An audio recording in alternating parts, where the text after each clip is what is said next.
Hello, everyone. Welcome to the 21 Hats podcast. I'm your host, Lauren Feldman. This week, Shawn Busse, Liz Picarazzi, and Sarah Segal talk about how long to keep trying when a product isn't selling the way you expected. For Liz, the problem product is her package locker, which is designed to defeat porch pirates, but hasn't really taken off, especially considering how widespread the concern is. Could the glitter bomb guy be Liz's answer? Or is it time for her to back off? Plus, in the age of Zoom and remote workers, what have the owners figured out about running effective meetings?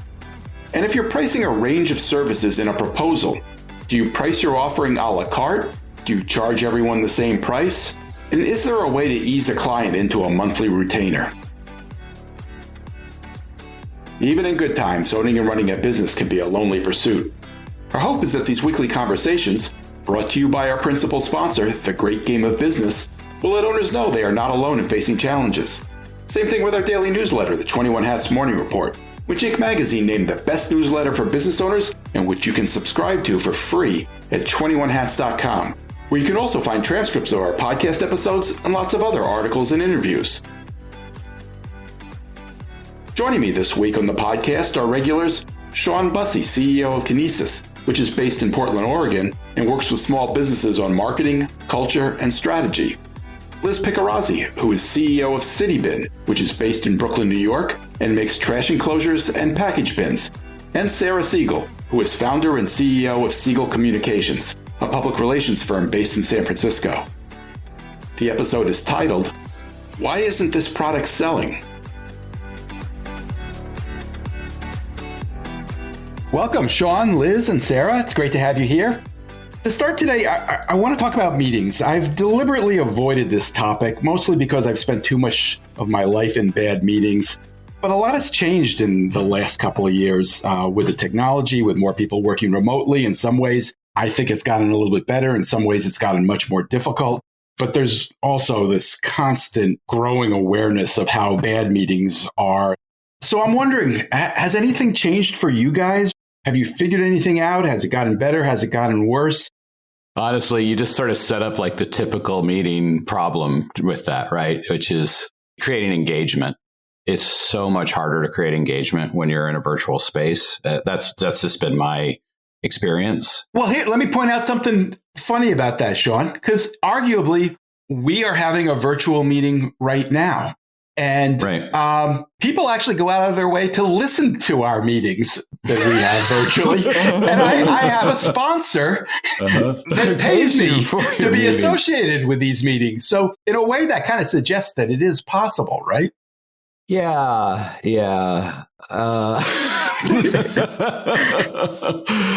Well, we're just amazing. I mean, that's no. I think that the real challenge that I've seen is that it's easy to be passive, right? It's really easy to be passive in a virtual environment.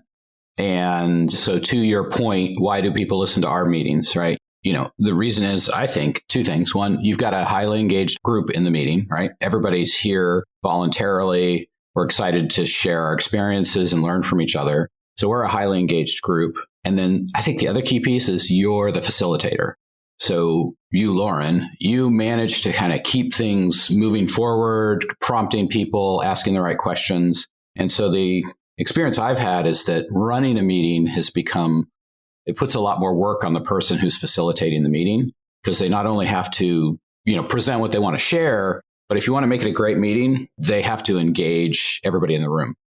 And so to do that, you're fortunate you have a bunch of entrepreneurs. We have no shortage of things we want to talk about, and we're all quick starts. So that helps a lot. But in an organization, you're going to have introverts. You're going to have folks who maybe are nervous about speaking up. And so one of the things I've found that's really helpful is to help prepare people in advance. So to say to them, this is one of the topics we're going to talk about in the meeting, and I want you to think about X, Y, and Z. And then we're going to go around the room or have kind of a popcorn style of feedback to get folks participating and to up-level the energy in the meeting. Those have been some of the insights that I've had. Shawn, let me just follow up on that quickly. You said go around the room. when the pandemic hit, you gave up your office space. I assume you're using that term metaphorically. Are most of your meetings virtual at this point? Yeah, I mean, probably 80 to 90% are virtual at this point. And what impact has that had? Personally, I'm seeing that over time, I don't love it. We're looking for office space this year. I think we need to change that ratio to, maybe 60-40, so that we're actually seeing each other in the real world. And, I think there's a good argument that a lot of meetings are kind of a waste of time. So eliminate those. And then there's another type of meeting that's more functional. I think that's pretty good for an online meeting. But then I think the really important meetings, having them in person, there's a lot of value to that. So trying to shift more towards that in 2023 is important for me. We used to buy lunch for everybody on Friday and gather around, and it was optional. You didn't have to attend. But the camaraderie that grew out of that, and the just fun and levity and ending the week on a high note really helped our business. It just really helped our culture. We had single digit turnover for years. And if you compare us to, let's say, a traditional marketing or PR consultancy, that industry, it's got 30 to 40% turnover before the pandemic. So, the things we were doing were really effective at, creating a sense of shared connection and camaraderie. So I don't know that those are quote unquote meetings, but they were really important in terms of getting people together. And replacing that with Zoom it's okay, but call me a skeptic. I don't think it's the same. I know it's not the same. Promise you. Liz, how about you? What's it been like for you? Well, I should say that my attitude towards meetings is largely informed by what corporate meetings were like when I worked at American Express. And there were, as in most corporations, there were way too many meetings. I remember there was sometimes a meeting about a meeting, sometimes a meeting about a meeting about a meeting, and it went from there. Sometimes they called it an alignment meeting, but before the alignment meeting, what would happen before you went to a decision maker with a bigger meeting, is you might have a pre-alignment meeting. So, that's what my reference point is. And so I kind of feel like since I became an entrepreneur 10 plus years ago, that I'm kind of in heaven with not having a lot of meetings. Having said that, there are some things I've learned along the way that seem to have really helped. The first one is kind of similar to what Shawn said, is if you let people know what the meeting is, and you also maybe give them a teaser of what to think about or what to bring, nothing big, but so they know that they will be asked to participate. So I had a meeting last week that was like that. I gave people, there were 2 questions about a week ahead of time. And so they came to that meeting prepared to talk about, in our case, it was best client and worst client of the year for 2022. And it was fun. We do it every year. Did they have to bring reasons? No, they didn't have to bring anything. I think most of us have had experience with those clients. And luckily, we don't have that many bad clients. But when we do it helps to talk about it. And usually we joke about it because there's just sometimes some ridiculous people. But so back to kind of what my learnings were. The first one is engage them ahead of the meeting. The second one is have someone who is like a scribe who's taking notes on what the action steps are, who's doing it, what's the deadline. And in our case, it's usually Frank, actually. And we did not have that role of scribe and follow-up notes before he joined the company. And that's just, he's a COO, so that's part of it. He wants to make sure things are moving ahead. But that was a step that we took that was really important. And then the third thing that I learned is there's a very big difference between a meeting of knowledge workers and a meeting of doers. And I prefer the meeting of doers because then there's kind of a mix of thought, discussion, and action discussion. My installation team, we don't meet with them that often, but when we do, there's very solid actions that come out of it that are not like in the knowledge realm. They're more in the doing realm. Oh, but I do have one other thing, actually, I should say. And that is when I was in corporate, sometimes when I wasn't invited to a meeting, I didn't like that either because that would mean I was not considered necessary at the meeting. And in many cases, that was probably true. But in some of them, when I really thought I should be there, that would get to me. So it's a little bit contradictory, complicated relationship with meetings. But overall, I really like meetings more as an entrepreneur than I did as a cubicle worker. It's really important that I come to this totally unnecessary meeting. Please invite me. I mean, I think that's the thing about, especially as you get into the corporate structure, so much of it is about politics and power, right? So, the attendance and an invitation to a meeting becomes a symbol of that versus in a small business, it's a lot less of that BS. And that's really cool. I'm kind of curious, Liz. I love the scribe. It's such a valuable role. I'm kind of wondering if we could replace Frank with AI. I've seen all these uses for AI that are really stupid, but I've been thinking about like summarizing meeting notes. And I think that you could potentially just put a recorder in the room, record the meeting and throw it into AI. I think that Otter.ai does that. We record all of our meetings, and I think there's a new function on it where it will give you a summary. Yeah. I had a client do that recently with ChatGPT. I haven't played with it yet. It was amazing. I was like, whoa, that's pretty good. So anyway, just a thought. Because we do that with our clients, and it's really valuable, especially when you get months down the road and you've made decisions way back when, to be able to refer back to like, well, we made that decision. Why did we do that? I'm thinking that's a good application for AI. Right. I like the idea of it because it's all indexable as well. Yeah, that's great. That's actually really great. Sarah, how about you?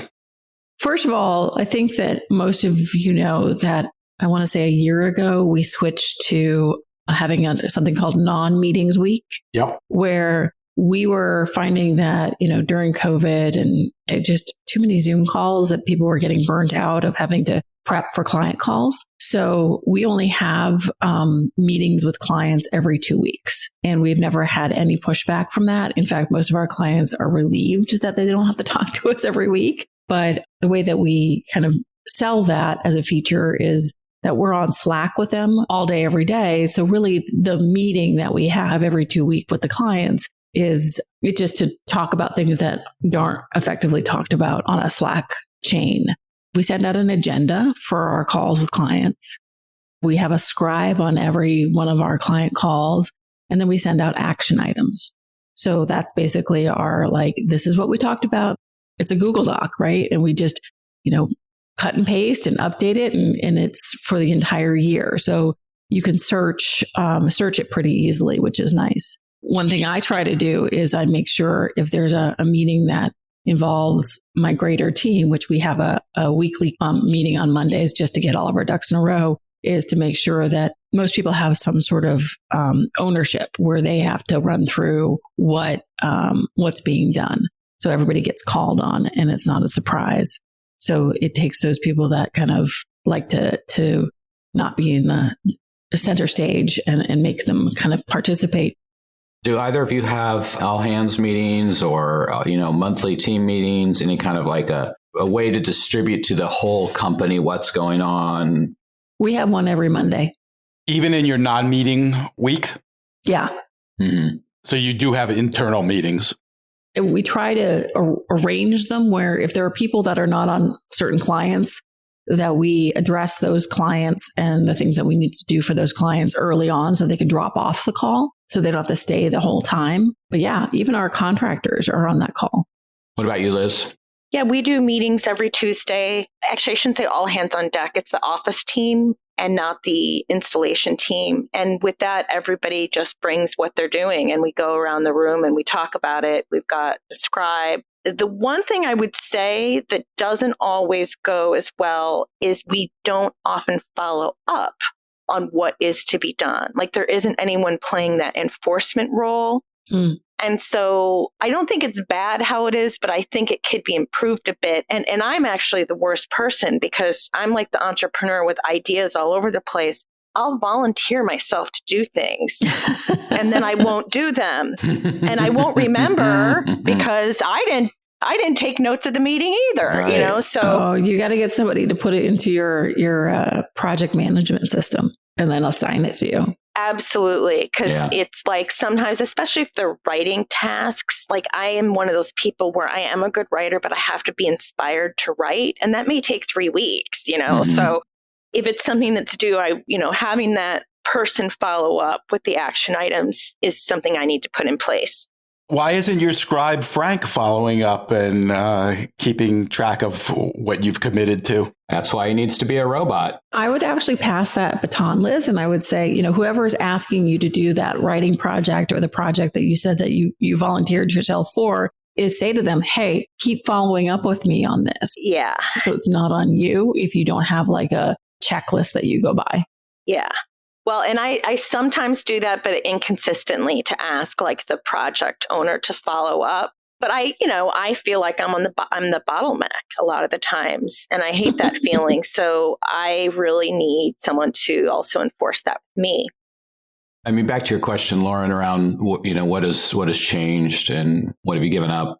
When we were really in fast growth mode, 30%, 40% a year, fastest growing company in Portland 5 years in a row. What we were doing in that era was every month we were reviewing the month past and talking about all of the success and wins that we had had. We would do open book financials and talk about our growth. And we would go through new sales, new customer acquisition. It was really a momentum building kind of activity every month. And then at the end of the year, we would have a review. And basically what I would do is I would take all those meetings, which were pretty slide heavy, and I would compile them and kind of do a year in review.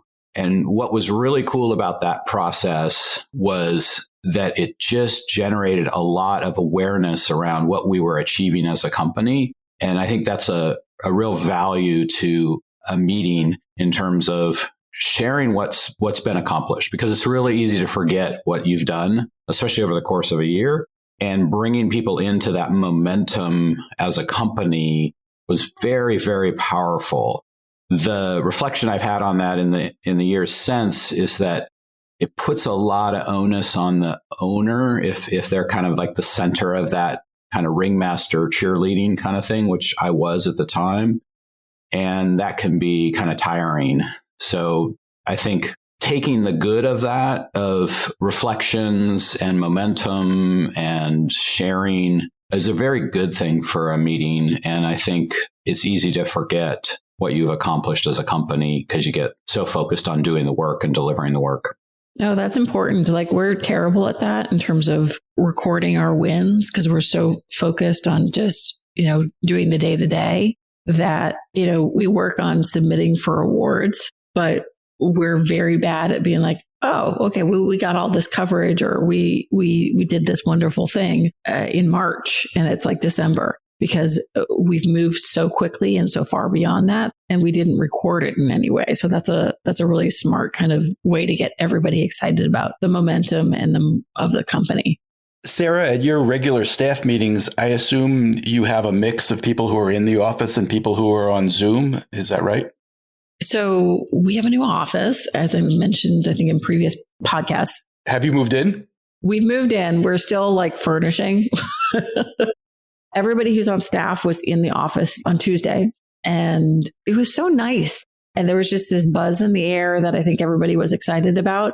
I asked everybody what they wanted to do. And our team meeting is going to continue to be on Mondays, but everybody plans to be in the office on Tuesdays. So we made kind of our rule of thumb for being here is if you're within 15 miles of the office, you have to be here 2 days a week. If you're outside 15 miles, you have to be here 1 day a week. And they kind of all figured it out on their own that everybody's going to be here on Tuesday and then the rest of the folks are going to come in on Thursday. So it's just nice to have everybody here and have those opportunities for larger conversations if needed. So did you say that your meetings are on Monday or on Tuesday? Mondays. So we do them on Zoom, but they involve our contractors and they're not here. You're choosing to do your meetings on a day when you don't expect everybody to be in the office. Well, because our contractors are on our team call, right? Mm-hmm. Well, some people do choose to do the mix, and that's what I was going to ask you about, and I understand why you would want to try to avoid that. I was wondering if you've tried it at all. It is challenging to have a mix of people in the office and people on Zoom, obviously. Yeah, no. So we just do it on the Zoom. People who dial into a call like that it doesn't feel like they're really there or part of the conversation. So they're just kind of listening in. So we're going to keep the Monday team call. And it also includes, like, those are people that can't come into the office because they live in other parts of the country. So I think that's kind of the way we're going to move forward. Yeah, I will add, that really fires something up for me, Sarah, which was we had one remote employee before the pandemic, and she would, kind of Zoom in to those all hands meetings. And in retrospect, that's a shitty experience. I'm pretty sure that that's a bad thing to have that mixture of some people remote and some people in person for meetings that are important. I agree. I think it's fine if it's kind of functional, like data is being transmitted, but like any kind of leadership or culture building or anything like that, I think you need to accept that if you're going to have remote employees, have fewer of them and make them in person. Or have them all remote like you're doing. Well, it depends. And it depends on the size of the meeting too. Like if it's just 3 or 4 people, you can have somebody Zoom in, you're on, and it's more engaging. But as soon as you go over 5, like it's not productive for somebody to be Zooming into, 4 other people talking. Yeah. Liz, I don't think this probably applies. Maybe it does. I don't know. Do you have any experience with this? Not really. I mean, we have an office, we have one employee who works virtually 4 days a week. So, with her, we easily just use Zoom or Google Meet. With contractors, they don't usually come into the office, kind of like Sarah. The contractors don't come into the office for the meetings. They'll be coming in virtually. So, but as the company grows, I know that probably the structure and the number of the meetings are going to change, but I'm pretty happy with how it is right now. Sarah, when you draw the distinction between employees and contractors, do you actually have a requirement that employees come in the office, or can employees be fully remote? If you're on staff, you have to live in the Bay Area. I want to see your face. And we have contractors that we love that live outside of it. But I had a long discussion with my operations manager, and they're just not as invested in the success of the company if they're not here. And the team is a pretty tight-knit team. They like each other, and we want to add to that. And you can't really get to know people on a personal level if you're entirely remote all the time. So we came to it's a tough decision, but we came to the decision that if you want to be on staff, you have to come into the office. If you live, within those parameters right now, the hybrid work requirements will probably change by the end of the year. We'll just keep upping it based on kind of social norms and what people want. But it's a nice vibe when people are here and having real conversations, and you're just more productive because you're not waiting for somebody to get on the call. You're not, having to log in. You can literally turn the corner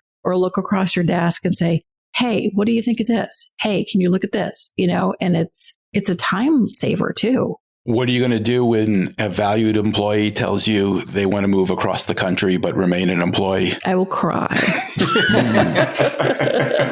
I don't know. I can't tell you what I would do. I have employees that will go, like I have one employee who loves to travel, and she will go and, live in Mexico for a month, but come back. And I have no problem with that. But if one of my staffers decides to, relocate to, Florida, I don't know. I don't know how I would approach that. If they're too valuable, obviously there would be have to be some deep thought into that. But I prefer to people to be here. Shawn, have you confronted this? Oh, yeah. I mean, we confronted it before the pandemic, when I had an employee who said, hey, I have bad news. I love it here, but I got to move to San Diego. My family's there. I need to be with my family. And I was like, well, we're going to figure this out because, she was just too valuable. And Luckily, on the West Coast, the flight from San Diego to Portland was pretty tenable. And so we flew her back and forth a lot. It helped us figure out Zoom before we needed to figure out Zoom, which was great. So I have her to thank for that. She's still with us, which is great. And then in the pandemic, I had another employee who was like, hey, I got to move to Maine because I have a young child. I have family there. I really want her to experience her, grandparents. And I was like, I can't argue with that. And so we're like, all right, we're going to figure it out. And we've made it work, but we're hiring for a new role and we're hiring in Portland, and I think those two employees have worked out pretty well for us because they're long tenured employees. They've been with us a long time. I can count on them. I trust them. They work hard. We had an employee who we hired in the pandemic who promptly moved away right after we hired him. He didn't even ask. He just moved to another town. And I was like, wait a minute. We didn't say this was a remote role, but there were other employees who were working remotely. So I could understand why he would make that assumption.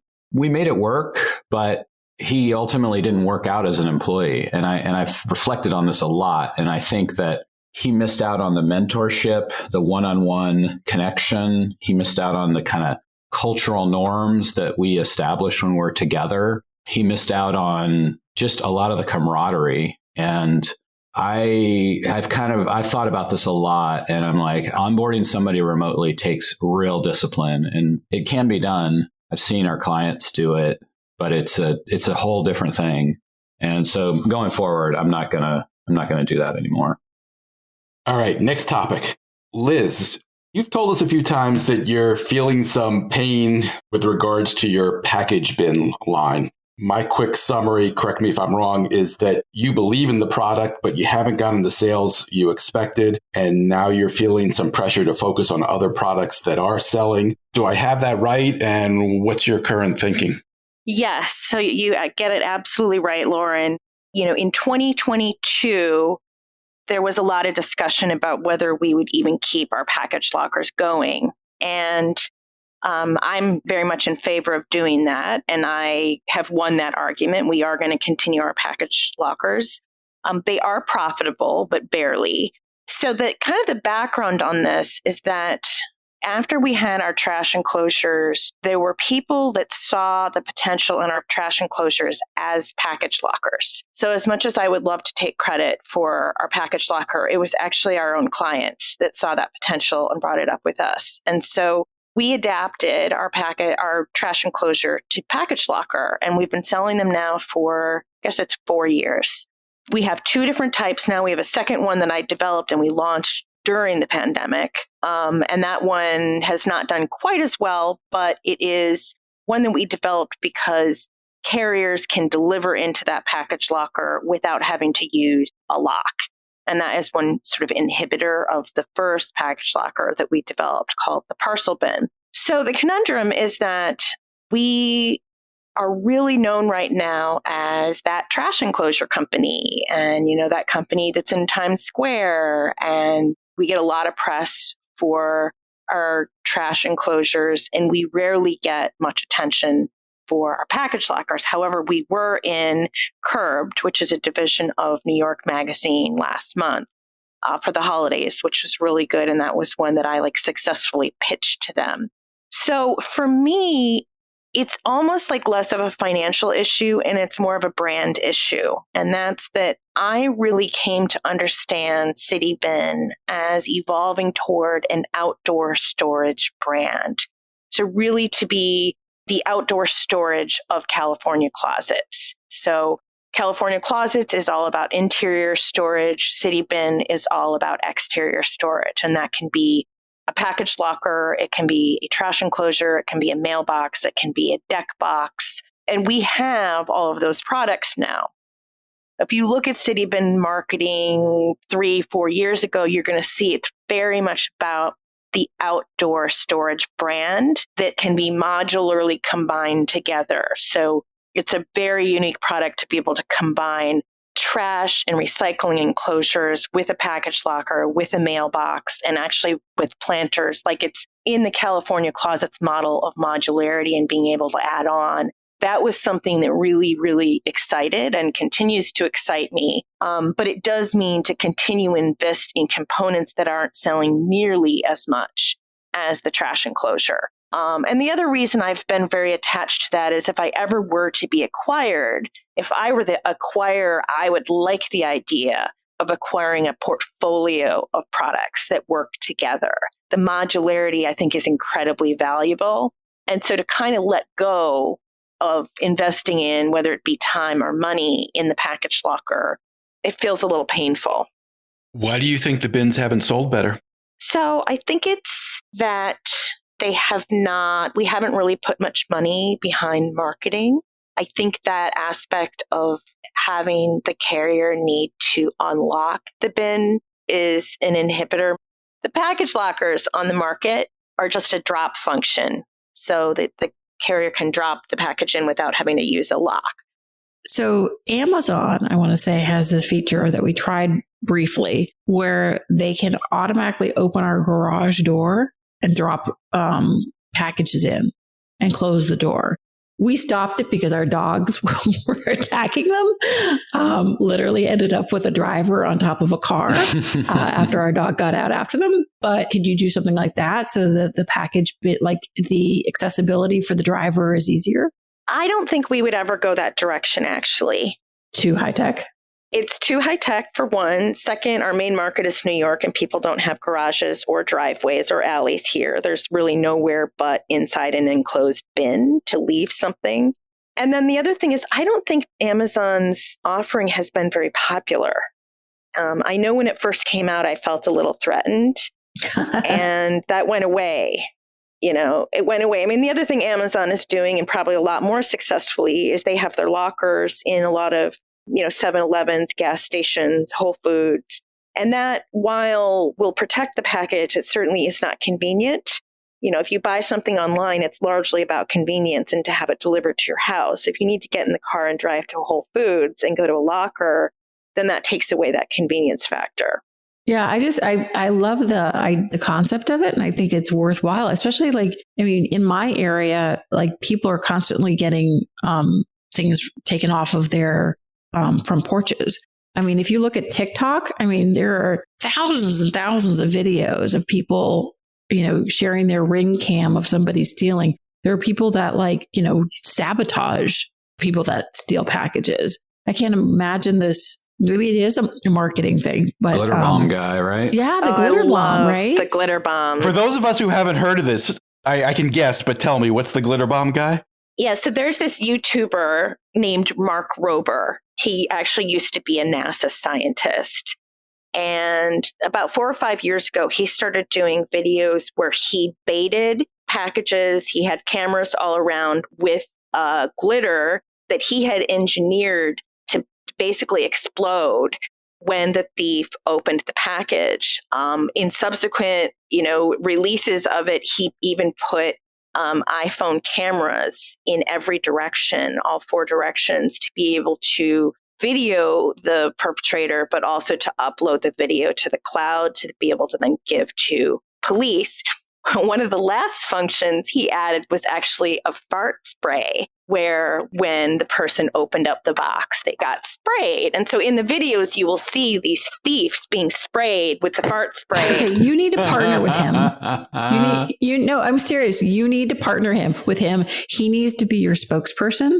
And you need to do a campaign that is this is the solution. So you don't have to have a PhD to catch people in the act. I would love that. And the thought has often crossed my mind, but I look at his sponsors are all big brands. So I just assumed he wouldn't be interested. Well, there's him. And then there's a plenty of copycats that do similar things. But it's just the idea of making sure that all of your marketing goes towards those people that are lamenting about packages being stolen. If you go on Nextdoor, I would just say Nextdoor is full of this. I know. And I actually used to advertise on Nextdoor as well for the package lockers. And that was not worthwhile. You talk about portfolio of companies, and you are killing it with the simplicity of your message right now, right? Which is anti-rat, get rid of the trash, the PR, you are of the moment. And if I look at companies, I think the parallel is Solo Stove, which is Solo came up with a genius idea. It's actually not made that well. It's okay. There are better ones, but they came up with a pretty genius idea of kind of a smoke-free outdoor fire pit. They created a category of product that was all their own. They just dominated from a marketing perspective. So I see you doing the same thing, right? You're dominating from a marketing perspective. You're creating a category. And what they did is, they sold to private equity, which makes me sad. But what private equity then did is injected a ton of money into marketing and scaled it even further. And then they went after adjacencies. Then they started adding the Solo pizza oven and the Solo this and the Solo that. And basically what they're doing is they're capitalizing on the customer base, which at that point is big enough to really sell new products to. Your challenge, I think, with the package thing, I mean, I love the package idea. I want one. I think you're starting to fight a war on two fronts. And, if you had a lot of capital, if you were like, yeah, I got capital, then I would assign somebody to be in charge of this product line. I would hold them accountable to certain performance, blah, blah, blah, blah, blah. But you don't have those kind of resources, right? I do not. Could you split the brand? Like, could it be, its own, extension where it's its own, because maybe what Shawn is saying is that, you're confusing your core audience, and maybe it's, an offering that's under a different umbrella. I mean, it has its own brand product name, Parcel Bin. Right. But I think your idea of like, we're the California closets of the outdoor, I'm like, that's cool conceptually, and I get it. But I don't think it's a thing that enough people are passionate about, except you. And whereas people are passionate about the rats and the trash and like solving that problem, and it's just so good. And then I think there are probably people who are passionate about parcel theft and like fixing that problem. Well, look at the guy who does the glitter bomb, right? So there's a passionate group over there. I don't think there's a ton of overlap between the two. So having two separate brands, I think, makes sense. But I'm just talking energy and time. And yes, you're so good at what you're doing right now, and you're scaling it, and it's killing it. This feels like maybe not quite as a distraction as the Bear-proof stuff was, but a thing that maybe you put down for a little while and then come back to once you have more horsepower. Along those lines, Liz, I love the idea of the modularity and the fact that these products all work together, but you're really focused right now on selling your trash enclosures to business districts, municipalities, and their need for a modular package bin that fits along with it is probably non-existent, I'm guessing. Non-existent. So that's, that gets in the way of you seizing that moment right now when you're doing so well in that particular area. Well, that is really what the challenge is. Like, if I had an investor and they saw the potential in our package lockers and wanted to help me hire someone for it, I actually think it could do really well. But am I really willing to take on an investor for the sake of that? There would have to be a lot of other things. And, one thing I should say, it's not we're going to like decommission or discontinue the package lockers. We're probably just not going to be in a strong inventory position like the next time we place an order. We normally do order a lot of them, and they just take a lot longer to sell. On the next run, we may not order any. And then we wait for the orders to pile up. And then it's just, it's every 6 months sort of thing, almost more like a Kickstarter model where you buy something knowing that it's going to take a while to get to you. And then our orders would be based on what the actual sales of it had been. Yeah, I think you know the answer, right? I think you know the answer, Liz, right? You're doing so well in this space. I agree with you. If you had an investor at the ready who said, hey, here's $3 million to build this brand, then basically you would split your time as chief marketing officer between the two brands. But there's so many other duties you have around culture and recruiting and operation. I know Frank's got a lot of the operational stuff, but like your vision and keeping it from being just a boring, production oriented thing, like that's your magic. I would not give up on it. I would just put it as, to the side as when you do have more bandwidth or financial, wherewithal, that becomes your next brand that you launch, and that it's a thoughtful, doesn't get lost in your parent company, but it's its own next thing where you can do it even better than you did CityBend because you've learned so much. I want to try to hit one more topic. Sarah, you've talked about struggling a little bit with the way you do your proposals and how you quantify items that you put in your proposal. Can you tell us a little bit about your concern there? I'm a menu person. I love a menu. Like, I love to look at the thing and know my Coca-Cola is going to cost me $2, my burger is going to cost me $8, whatever it is, and be able to check those boxes off and be like, all right, here's what you're going to do. And this is going to be across all the boards of every single client. And it's not that, right? So my proposals are really like me kind of gauging past experience, what I think that the client will have to invest in it, like whether or not it's worth it for our portfolio to reduce our baseline fees. Like, I haven't found the secret sauce. Like, my question is, like, Shawn, is your pricing static? Do you have a set pricing for everything that you do?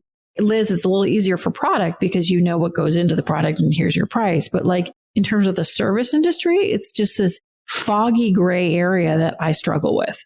And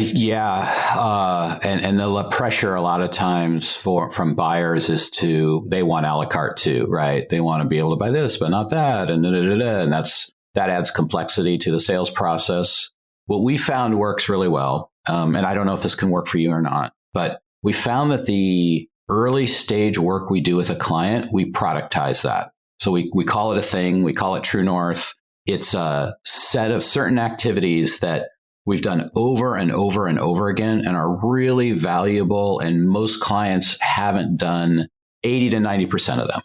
And so we do have kind of a choose your own adventure kind of a set of activities that go into True North. Things like, customer interviews, employee interviews, market analysis, et cetera, et cetera, et cetera. And then what we do is we customize that based on the client's situation. We might delete something if the client's done a good job with it and they've already done it. We might amplify something that's needed more, but it's more of like a fine tuning than a full sale. Here's your buffet, pick and choose what you want. And then the price is consistent. And we say to them, look, we've done this over and over again. We know what it costs to do. It's X dollars per month for 4 months. And then at the end of that, we have a much more customized thing we've produced for them that they create with us. So the upfront stuff is known and it's a product because people like to buy known products. And then once we've built trust and a relationship, that's when we move into the more of the a la carte or the more of the choosing what's right for the client. But we also frame that up in it's going to be a range of prices from say 10 to 20,000 a month. And we're going to figure that out together. So I'm setting expectations in the beginning, what pricing is going to be all the way through with greater range further on down the road. Does that help at least, or does that make sense? Yeah, it does. And it's interesting because I was thinking on my drive to the office today about a product, something that we do for almost every one of our clients at some point during our relationship is we do these gigantic competitor reports where we look at all of their competitors and tell them what they're doing well in terms of the, public relations and social media. I was thinking to myself that this would be a great product to offer up. And I could definitely put a quantified number to that for sure. But I was like, would people want that? I'm assuming yes. I would think so. I would think so. Yeah. Especially if you showed them a sample. Because so few people, I think, would feel like they could do that on their own. Well, yeah, we have all these tools and resources and things that we subscribe to and access to whatever that, we're able to kind of pull data that will tell you like what CityBend's competitors are doing. And, it would be a productized delivery where we're saying, okay, the CityBend, this is what your competitor is doing. We're not suggesting that you do that too, but, just for visibility into what they're doing. So you're aware of it. These are the places that they're being covered. This is why they're being covered by these reporters. This is why they're getting so many followers on their LinkedIn channel because of X, Y, and Z. Like in doing that I can definitely see that being a way to start with clients that I'm unsure of in terms of their budget. How are you charging for that now? Oh, it's just part of our, what we do when we work with a client. We will kick off with a client and we'll ask them, what their top competitors are. And then we'll go back and we'll do a deep dive and see everything that their competitors are doing. So it falls under the heading of a monthly retainer that the client is paying you. Yeah. And then sometimes we'll do like kind of a revised look at that at the end of the year. Like, how do we stack up? And it's funny though, when we do that, we always have to say, we have to look at your real competitors. Like, we're not going to be, comparing your local coffee shop to Starbucks. Like, we need to be realistic in terms of what your competitors are. So how would that change things for you, Sarah? How would you blend charging for that one service with charging a monthly retainer? I think it would also help us identify where they actually really need support. Mm-hmm. If we were to do that up front and then say, all right, they're not doing too badly in terms of social media compared to the competitors. It's not really something that we need to offer. So probably you figure out a line item for that. I don't know. It sounds like from what you just said that maybe charging them to do that up front specifically for that analysis would then help you set an appropriate monthly retainer going forward that both of you would be happy with. Yeah, because the client's going to be scared of the word retainer. I find that, whoa, wait, that sounds like a big commitment. And so what a early stage process enables you to do is to build trust and insight. So you learn, like, is this a good client? Do we like working with them? Do they like working with us? Right. So there's this like chance to learn about each other. And then, you're asking them for a commitment, but it's a small commitment. And the other thing I found that's just like super killer way to do things is you give them some kind of a guarantee with it, right? So you say, hey, we're going to work together for 4 months. It's $5,000 a month for these 4 months. During that period, we're going to do X, Y, and Z. It's a productized service. At any point, you can stop. And, if you're really unhappy, we'll refund that month's engagement. And nobody ever does that, right? Because you're giving them good work. It's a good, valuable relationship. So it's one of those things that can add a degree of certainty to take the risk. But then at the end of the day, if you're good at what you do, it's never going to be taken advantage of. And so I found that to be really effective. Well, I'm going to do it. You guys are going to have to help me figure out how to do it. But yeah, I'm going to do it. So I got to do a little comparison. I want to figure out a way to make it easy for us to update and go along, but also make it customized to every client. So, all right, I'm going to do it. All right. Cool. We solved the problem. Let's we'll see. Or we created some new ones that she doesn't know about yet. Let's hope. That's why it's a weekly podcast. My thanks to Shawn Busse, Liz Picarazzi, and Sarah Segal. And of course, to our sponsor, The Great Game of Business, which helps businesses implement open book management and employee ownership. You can learn more at greatgame.com. Thanks, everyone. Wait. Don't leave yet. If you have a question or a comment that you'd like the 21 Hats owners to address, send it to me by replying to your morning report or by email at lauren@21hats.com. That's LOREN @21hats.com. Do it now before you forget. And don't be afraid to tell Jay what you really think. He can take it. And if you got something out of this conversation, help us reach more business owners. Tell a friend. Subscribe and review us wherever you get your podcasts. Follow us on Twitter. Subscribe to The Morning Report at 21hats.com. This episode was produced by Jess Thuberon, founder of Blank Word Productions. Okay, now you can leave. Thanks for listening, everyone.